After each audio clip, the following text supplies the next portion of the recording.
Good morning student, my self Manoj Chotiya from Raghunath विद्यालय। आप लोगों का जीव विज्ञान की इस कक्षा में मैं स्वागत करता हूं। आज का अपना टॉपिक है, अपन पढ़ रहे थे फिजियोलॉजी, पादप कार्यकी। और पादप कार्यकी के अंतर्गत अपन ने अभी तक अपने पुस्तक के 12 अध्याय पढ़ लिए हैं।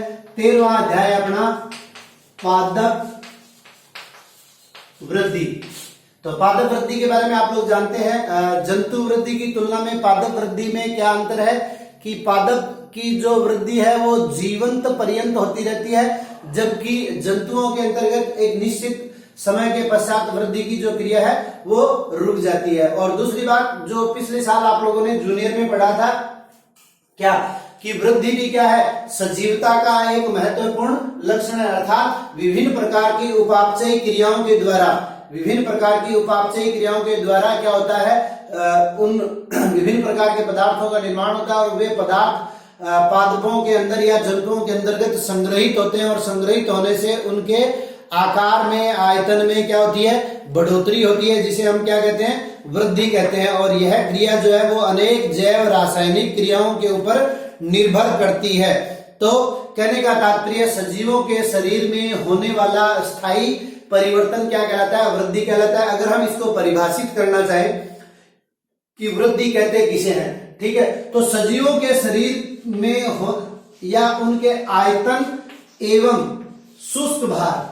तो शुष्क भार आप लोगों को पता है किसे कहते हैं, जब हम किसी पादप को उखाड़ कर उसे 100 डिग्री से उसे जल से धोकर 100 डिग्री सेंटीग्रेड पर गर्म करते हैं। 100 डिग्री सेंटीग्रेड पर गर्म करने से क्या होगा, उसमें जितनी भी जल की मात्रा होगी वो वाष्प बनकर उड़ जाएगी और फिर उस पादप का वजन करते हैं, तो वह वजन क्या कहलाता है, शुष्क भार कहलाता है। तो पादपों के आयतन व शुष्क भार में होने वाली अनुत्क्रमणीय बढ़ोतरी, अनुत्क्रमणीय का मतलब वो वापस कमी उसमें नहीं आ सकती। जैसे अगर अपन देखें, सबसे पहले पादप का निर्माण होता है बीज से।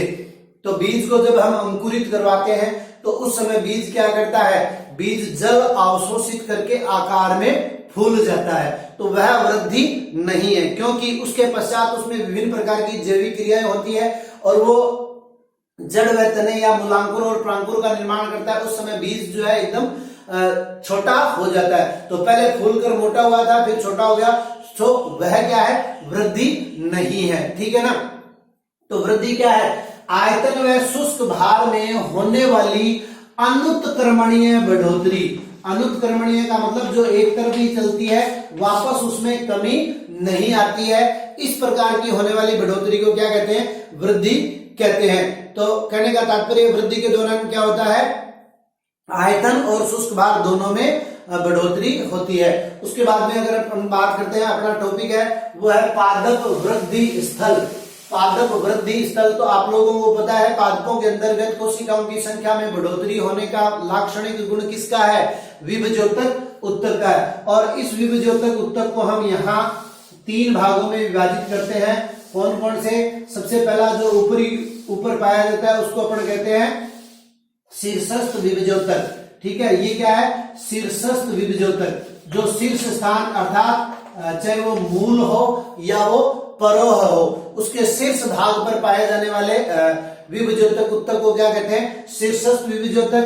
पार्श्व भाग में पाए जाने वाले विभज्योतक उत्तक को क्या कहते हैं, पार्श्व विभज्योतक। और विभज्योतक के पश्चात आप लोगों को पता है कौन सा उत्तक आता है, तो उसको अपन कहते हैं स्थायी उत्तक। तो ये जो मैंने रेखांकित किया है, ये आप मान लीजिए क्या है, विभज्योतक उत्तक है, और जो रेखांकित नहीं किया है वो क्या है, स्थायी उत्तक है। और स्थायी उत्तक क्या होता है, आप लोगों को पता है, जिनमें वृद्धि जो है सीमित मात्रा में होती है, वो अपना निश्चित आकार प्राप्त कर लेता है, या यूं कहें कि विभाजन की क्षमता जो है वो खो देता है। और विभज्योतक, ये विभज्योतक क्या कहलाता है, अंतर्वेशी विभज्योतक। अंतर्वेशी विभज्योतक, इंटरकेलरी मेरिस्टेमेंट।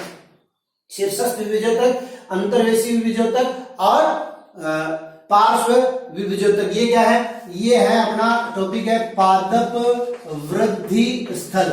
अब देखिए, आप लोगों को पता है कि विविजोतक ऊतक जो होता है वो सघन जीव द्रव्य युक्त होता है, बड़े आकार का इनके अंतर्गत केंद्रक पाया जाता है और बहुत सारा इनके अंतर्गत संग्रहित खाद्य पदार्थ होता है, जिसके कारण इस क्षेत्र की कोशिकाएं क्या करती है, लगातार विभाजन करती रहती है। तो शीर्षस्थ विविजोतक के कारण क्या होगा, ये इस प्रकार से कोशिकाओं का निर्माण करती रहेगी। तो इसके कारण नई प्रकार की कोशिकाओं का निर्माण होता है और इस प्रकार से होने वाली वृद्धि को अपन क्या कहते हैं, प्राथमिक वृद्धि कहते हैं। और इसके कारण क्या होता है, सीमित मात्रा में वृद्धि होती है और इस वृद्धि को आप लोगों को याद रखना है, इसके अंतर्गत विभेदन होता है और विभेदन के फलस्वरूप कोशिका दीर्घीकृत भी होती है। आप लोगों को पता है पिछले साल अपन ने जड़ और तने की आंतरिक संरचना पढ़ी थी, जिसको अपन ने 3 भागों में विभाजित किया था, विभज्योतकी क्षेत्र, दीर्घीकरण क्षेत्र और परिपक्वन क्षेत्र। तो दीर्घीकरण क्षेत्र के अंतर्गत कोशिकाएं लंबाई में आकार प्राप्त करती है, कुछ दीर्घीकृत हो जाती है, लंबी हो जाती है और उसके पश्चात परिपक्वन क्षेत्र के अंतर्गत कोशिकाएं क्या करती है, अपना स्थायी आकार प्राप्त करती है। तो यहां शीर्षस्थ विभज्योतक के कारण पादपों में होने वाली वृद्धि को क्या कहते हैं, प्राथमिक वृद्धि कहते हैं। ठीक है, इसके पश्चात अगर अपन बात करें पार्श्व विभज्योतक, ठीक है, तो पार्श्व विभज्योतक के द्वारा कोर्क कैम्बियम संवहनेदा कोर्केदा का निर्माण होता है और इसके कारण पादप की जो है वो मोटाई में वृद्धि होती है, जिसे हम द्वितीयक वृद्धि भी कहते हैं। तो आप लोगों को यह भी ध्यान में रखना है कि द्वितीयक वृद्धि जो है वो द्विबीजपत्री पादपों और जिम्नोस्पर्म में ही होती है, एक बीजपत्री पादपों में द्वितीयक वृद्धि नहीं होती है। और दो स्थायी क्षेत्रों के बीच में पाए जाने वाले विभज्योतक को क्या कहते हैं, अंतर्वेशी विभज्योतक, या अपन यूं कह सकते हैं कि अंतर्वेशी विभज्योतक जो है वो पर्व संधि के ऊपर पाया जाता है और इसके कारण भी होने वाली बढ़ोतरी से क्या होता है, पादप की लंबाई में बढ़ोतरी होती है। ठीक है, तो ये हो गया अपना पादप वृद्धि स्थल। उसके पश्चात अपना अगला टॉपिक है वृद्धि की प्रावस्थाएं। और वृद्धि की प्रावस्थाओं को अपन 3 भागों में विभाजित करते हैं। वृद्धि की प्रावस्थाओं को कितने भागों में विभाजित किया जाता है, 3 भागों में। कौन कौन सा, तो सबसे पहला है कोशिका निर्माण या इसको अपन कह सकते हैं विभाजन प्रावस्था। ये वही है जो अभी मैंने आपसे चर्चा की थी कि पिछले साल जो अपन ने आंतरिक संरचना का अध्ययन किया था। दूसरा कौन सा है, कोशिका दीर्घीकरण प्रावस्था। और तीसरा है कोशिका परिपक्वन प्रावस्था। तीसरा क्या है, कोशिका परिपक्वन प्रावस्था या कोशिका विभेदात्मक या परिपक्वन प्रावस्था। तो इन तीनों के बारे में आप लोग जानते हैं। क्या जानते हो, सबसे पहला कोशिका निर्माण या कोशिका विभाजन प्रावस्था। तो आप लोगों को पता है विभज्योतक की कोशिकाएं सघन जीव द्रव्य युक्त होती है, बड़ा केंद्रक इनके अंतर्गत पाया जाता है और इस क्षेत्र की कोशिकाएं क्या करती है, इस क्षेत्र की कोशिकाएं लगातार विभाजन करती रहती है, अर्थात नई कोशिकाओं का जो निर्माण है, इसलिए इसको क्या कहा है, कोशिका निर्माण। नई कोशिकाओं का निर्माण जो है वो इसी अवस्था के अंतर्गत होता है। दूसरा क्या है, कोशिका दीर्घीकरण प्रावस्था। तो कोशिका दीर्घीकरण प्रावस्था के अंतर्गत अभी जो आपको बताया कि कोशिकाएं क्या करती है, जैसे मान लीजिए यहाँ ये कोशिका बन गई, अब ये क्या करेगी, थोड़ी सी लंबाई में बढ़ोतरी करेगी, यानी इनकी लंबाई में बढ़ेगी, या यूं कहेंगे कोशिका क्या हो जाएगी, दीर्घीकृत हो जाएगी, लंबी हो जाएगी, जिसे दीर्घीकरण प्रावस्था कहते हैं। और इसी प्रावस्था के अंतर्गत क्या होता है, छोटी छोटी रिक्तिकाएं भी बनती है। और ये आप लोग जानते हो कि पादपों का अभिलाक्षणिक गुण है कि इनकी कोशिकाओं के अंतर्गत रिक्तिकाएं पाई जाती है, जबकि जंतु कोशिकाओं के अंतर्गत रिक्तिकाओं का अभाव होता है, या अगर पाई भी जाती है तो बहुत छोटे आकार की। अब ये छोटी छोटी रिक्तिकाएं क्या करती है, आपस में संलयित होकर एक बड़ी, जैसे मान लीजिए ये कोशिका है और ये छोटी छोटी रिक्तिकाएं बन रही है, और ये कोशिकाएं मिलकर कोशिकाएं नहीं, रिक्तिकाएं मिलकर क्या कर लेती है, एक बड़े आकार की केंद्रीय रिक्तिका का निर्माण कर लेती है। तो पिछले साल जो अपन ने पादप एवं जंतु कोशिका के अंतर्गत अंतर पढ़ा था, उस अंतर के अनुसार क्या होता है, पादप कोशिका में एक बड़ी केंद्रीय रिक्तिकाएं पाई जाती है जो केंद्र को भी क्या कर देती है, पार्श्व भाग में स्थानांतरित कर देती है। इसलिए पादप कोशिका में केंद्रक जो है वो पार्श्व स्थिति में पाया जाता है, जबकि जंतु कोशिकाओं के अंदर केंद्रक जो है वो मध्य स्थिति में पाया जाता है। तो यहाँ दीर्घीकरण प्रावस्था के अंतर्गत क्या होता है, बड़े आकार की रिक्तिका का निर्माण होता है। और रिक्तिका के अंतर्गत आप लोगों को पता है कि कोशिका रस भरा हुआ रहता है या कोशिका का अपशिष्ट पदार्थ भरा हुआ रहता है। तो इस प्रावस्था के कारण क्या होता है, इस प्रावस्था के कारण पादप के शुष्क भार में वृद्धि होती है। तीसरी प्रावस्था कोशिका विभेदात्मक या कोशिका परिपक्वन प्रावस्था। तो यहाँ क्या होता है, ये दीर्घीकृत कोशिकाएं जो है अपना स्थायी आकार प्राप्त करती है और स्थायी आकार प्राप्त करते वक्त क्या होता है, पादपों के अंतर्गत कोशिका के चारों ओर क्या पाई जाती है, कोशिका भित्ति पाई जाती है। तो इस कोशिका भित्ति के ऊपर विभिन्न प्रकार की थिकनिंग होती है, यानी उनकी मोटाई में वृद्धि होती है। लिग्निन, सुबेरिन, क्यूटिन, विभिन्न प्रकार के पदार्थों के जमने के कारण। और ये सारे के सारे पदार्थ क्या है, आप लोगों को पता है कि कोशिका भित्ति क्या होती है, कोशिका भित्ति एक निर्जीव संरचना है। तो इस निर्जीव संरचना में वृद्धि होने के कारण तो हम ये कह सकते हैं विभिन्न प्रकार की रासायनिक, फिजियोलॉजिकल, बायोकेमिकल या कार्य की जैव रासायनिकी परिवर्तनों के कारण कोशिका भित्ति के ऊपर विभिन्न प्रकार के डिपोजिशन होते हैं, यानी अस्तर बनते हैं। और इसके कारण कोशिका भित्ति की मोटाई में वृद्धि होती है और मोटाई में वृद्धि होने के कारण पादप के शुष्क भार में भी वृद्धि होती है और कोशिका अपना एक निश्चित आकार प्राप्त कर लेती है। तो ये तीन क्या होगी अपनी वृद्धि की प्रावस्था। पहला कोशिका निर्माण या विभाजन प्रावस्था, दूसरा कोशिका दीर्घीकरण प्रावस्था, तीसरा कोशिका विभेदात्मक प्रावस्था। अगला अपना टॉपिक है वृद्धि बल गतिकी। वृद्धि बल गतिकी किसे कहते हैं, तो इसमें देखिए सबसे पहले आता है अपना वृद्धि दर। ठीक है, वृद्धि दर किसे कहते हैं, यहाँ एक नंबर का प्रश्न बनता है, एक निश्चित समय में किसी अंग में या पादप में होने वाली बढ़ोतरी को क्या कहते हैं, पादप वृद्धि दर कहते हैं। पादप वृद्धि दर कहते हैं किसे है, किसी निश्चित समय में किसी अंग या पादप विशेष में या उसके शुष्क भार में होने वाली वृद्धि को वृद्धि दर कहते हैं। अब बल गति के अंतर्गत देखिए दो प्रकार की होती है, ज्यामितीय और अंकगणितीय। इसको आप समझिए कि ये एक कोशिका है, ठीक है, ये एक कोशिका क्या करेगी, विभाजन करेगी। विभाजन के फलस्वरूप क्या हो गया, दो कोशिकाओं का निर्माण हो गया।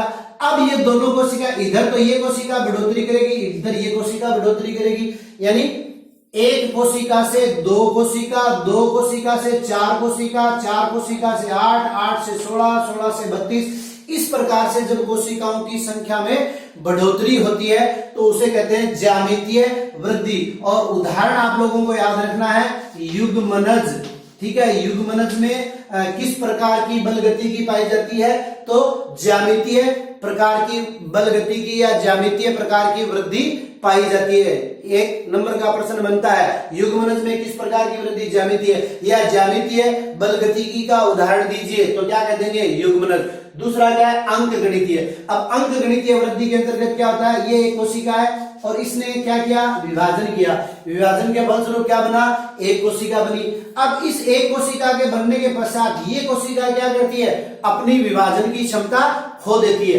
अब इस कोशिका के अंतर्गत क्या है, विभाजन की क्षमता है, ये कोशिका विभाजन करेगी और विभाजन करने के पश्चात ये कोशिका भी क्या करेगी, विभाजन की क्षमता खो देगी। ये नई बनी कोशिका ये क्या करेगी, विभाजन करेगी और विभाजन करने के पश्चात ये भी क्या करेगी, विभाजन की क्षमता खो देगी। अर्थात अंकगणितीय वृद्धि के अंतर्गत एक कोशिका एक एक एक इस प्रकार से क्या होता है, वृद्धि होती है, जिसे अंकगणितीय वृद्धि कहते हैं। और इसका उदाहरण क्या है, इसका उदाहरण है परोह शीर्ष एवं मूल शीर्ष। परोह शीर्ष एवं मूल शीर्ष में इस प्रकार की वृद्धि होती है। तो यहाँ पर भी प्रश्न पूछा जा सकता है, अंकगणितीय बल गतिकी का उदाहरण दीजिए, परोह शीर्ष या मूल शीर्ष, या फिर उसका उल्टा भी पूछा जा सकता है, परोह शीर्ष या मूल शीर्ष में किस प्रकार की बल गतिकी पाई जाती है। तो यहाँ हम कहेंगे कि अंकगणितीय बल गतिकी पाई जाती है। इसके पश्चात देखिए आता है अपना टॉपिक वृद्धि वक्र। वृद्धि वक्र क्या है कि अब देखिए वृद्धि को जितने भी कारक प्रभावित करते हैं, तो हमने ये भी अपन पढ़ेंगे आगे, जो अपन ने श्वसन और प्रकाश संश्लेषण के अंतर्गत पढ़ा था। श्वसन और प्रकाश संश्लेषण को प्रभावित करने वाले कारक हमने पढ़े थे, उसी प्रकार हम वृद्धि को प्रभावित करने वाले कारक भी पढ़ेंगे। ठीक है, तो वृद्धि को प्रभावित करने वाले जितने भी कारक हैं, ये टॉपिक क्या है अपना, वृद्धि वक्र। ठीक है, तो वृद्धि को प्रभावित करने वाले जितने भी कारक हैं उन सब कारक को समान कंडीशन में रखा जाए, यानी उनकी सबकी मात्रा को क्या रखा जाए, समान रखा जाए, और उसके पश्चात वृद्धि दर और समय के मध्य अगर हम एक ग्राफ खींचते हैं तो वो ग्राफ अपने को किस प्रकार का प्राप्त होता है, एस आकार का ग्राफ अपने को प्राप्त होता है, और इसे अपन क्या कहते हैं, सिग्मोइड वक्र। इसे क्या कहेंगे, सिग्मोइड वक्र अपने को प्राप्त होता है, या एस आकार का वक्र अपने को प्राप्त होता है, जिसे सिग्मोइड वक्र कहते हैं। इसे हम 4 भागों में विभाजित करते हैं, लैग फेज, फिर लॉग फेज, फिर पुनः लैग फेज, और फिर स्टेशनरी फेज। अर्थात हिंदी में मैं आपको बताऊं तो मंद वृद्धि काल, फिर तीव्र वृद्धि काल, फिर मंद वृद्धि काल, और फिर स्थिर वृद्धि काल। क्योंकि अपने को पता है पादपों में जीवंत पर्यंत वृद्धि होती रहती है, तो ये स्थिर वृद्धि काल है, यानी जितनी कोशिकाओं का निर्माण होगा उतनी कोशिकाएं क्या होती जाती है, मृत होती जाती है, इसलिए इसको स्थिर वृद्धि काल कहते हैं। प्रारंभ में जब बीज अंकुरित होता है तो उसको अधिक मात्रा में ऊर्जा की आवश्यकता होती है, ठीक है, तो उस समय क्या होती है, वृद्धि मंद होती है, और उसके पश्चात तीव्र वृद्धि होती है। पौधा अचानक से तीव्र वृद्धि करता है, जिसे अपन कायिक वृद्धि कहते हैं, और कायिक वृद्धि होने के पश्चात आप लोगों को पता है जननिक वृद्धि प्रारंभ हो जाती है। जननिक वृद्धि का मतलब क्या है कि उनमें पुष्प का निर्माण होना प्रारंभ हो जाता है, और जब पुष्प का निर्माण होता है तो ऊर्जा उसमें चली जाती है, अधिकांश ऊर्जा, तो वृद्धि की गति जो है वो पुनः क्या हो जाती है, मंद हो जाती है, और उसके पश्चात पुष्प का निर्माण होने के पश्चात पादप जननिक आदि क्रियाओं में व्यस्त हो जाता है, तो वृद्धि जो है वो सीमित हो जाती है या स्थिर हो जाती है, क्योंकि जितनी कोशिकाएं मृत होंगी उतनी ही नई कोशिकाओं का निर्माण होगा। ठीक है, तो ये अपना वृद्धि वक्र, और सेचस नामक वैज्ञानिक ने एक टर्म दिया है समग्र वृद्धि काल, तो इसके ऊपर भी अपना एक छोटे नंबर का 1 नंबर का प्रश्न पूछा जा सकता है, समग्र वृद्धि काल किसे कहते हैं। तो सेचस के अनुसार वह समय जिसमें पादप अपनी अधिकतम वृद्धि प्रदर्शित करता है, या जो पादप की अधिकतम वृद्धि होती है उसे समग्र वृद्धि काल कहते हैं। उसके बाद में अपना नेक्स्ट टॉपिक आता है वृद्धि का मापन। तो वृद्धि का मापन किस प्रकार से करते हैं, तो आप लोगों को पता है सामान्यतः वृद्धि का मापन किस प्रकार से किया जाता है। अगर 1 नंबर का प्रश्न आता है तो अपने को याद रखना है, और ये अपना एक प्रैक्टिकल भी है, ठीक है ना। प्रैक्टिकल क्या है, आर्क ऑक्सेनोमीटर। अगर प्रश्न पूछा जाए आपसे कि वृद्धि का मापन किसके द्वारा करते हैं, तो आर्क ऑक्सेनोमीटर के द्वारा वृद्धि का मापन किया जाता है। सामान्यतः जो वृद्धि का मापन है वो कोशिकाओं की संख्या को गिनकर किया जा सकता है, यानी कोशिकाओं की संख्या में वृद्धि होती है, पादप अंगों में वृद्धि होती है, नई नई शाखाओं का निर्माण होता है, अपने को पता है, या कोशिकाओं अंगों आकार में वृद्धि होती है, शुष्क भाग में वृद्धि के द्वारा, और रेखीय नाप के द्वारा, यानी स्केल से भी अपन आज अपने पौधे को नापा, कितना लंबा है वो दूसरे दिन मापा, यानी इतने समय में इतनी वृद्धि हुई, स्केल से माप के भी इसकी वृद्धि दर को ज्ञात किया जा सकता है। लेकिन अगर 1 नंबर का प्रश्न पूछा जाए तो आर्क ऑक्सेनोमीटर ही अपने को लिखना है। आर्क ऑक्सेनोमीटर क्या होता है, एक विशेष प्रकार का यंत्र होता है जो आप अपनी लैब में भी देखेंगे। इस यंत्र के एक दिशा में क्या होता है, इस प्रकार से स्केल लगी हुई रहती है, और यहाँ एक पुल्ली या गिरनी लगी हुई रहती है, जिसके ऊपर इस प्रकार से ये सुई है, ठीक है। और इसके अंतर्गत क्या होता है, यहाँ अपन क्या करते हैं, ये यंत्र है, तो एक पादप जो कि गमले में लगा हुआ है, इस पादप को एक धागे के द्वारा क्या करते हैं, बांध दिया जाता है, और इसके दूसरी ओर वजन लटका दिया जाता है। जैसे जैसे ये पादप वृद्धि करेगा, ये वजन इसको, इस पुल्ली को या गिरनी को नीचे की ओर खींचेगा, और नीचे की ओर खींचने पर ये जो सुई है या मापक है ये आगे की ओर बढ़ेगा, तो हमें समय के साथ वृद्धि का ज्ञान हो जाएगा, ठीक है। तो ये है वृद्धि मापन की विधि। अपने को याद रखना है कि वृद्धि मापी या आर्क ऑक्सेनोमीटर के द्वारा वृद्धि को मापा जाता है। अगला अपना टॉपिक है वृद्धि को प्रभावित करने वाले कारक। और वृद्धि को प्रभावित करने वाले कारकों में एक महत्वपूर्ण टॉपिक है पादप हार्मोन या वृद्धि नियामक पदार्थ, जिसका वृद्धि को प्रभावित करने वाले कारक और वृद्धि नियामक पदार्थों का अध्ययन अपने अगले वीडियो के अंतर्गत करेंगे। आशा करता हूं आप लोगों को समझ में आ रहा होगा। अगर कोई बात नहीं समझ में आ रही है तो आप लोग मुझे कमेंट करके बता सकते हैं। आज के लिए इतना ही, धन्यवाद।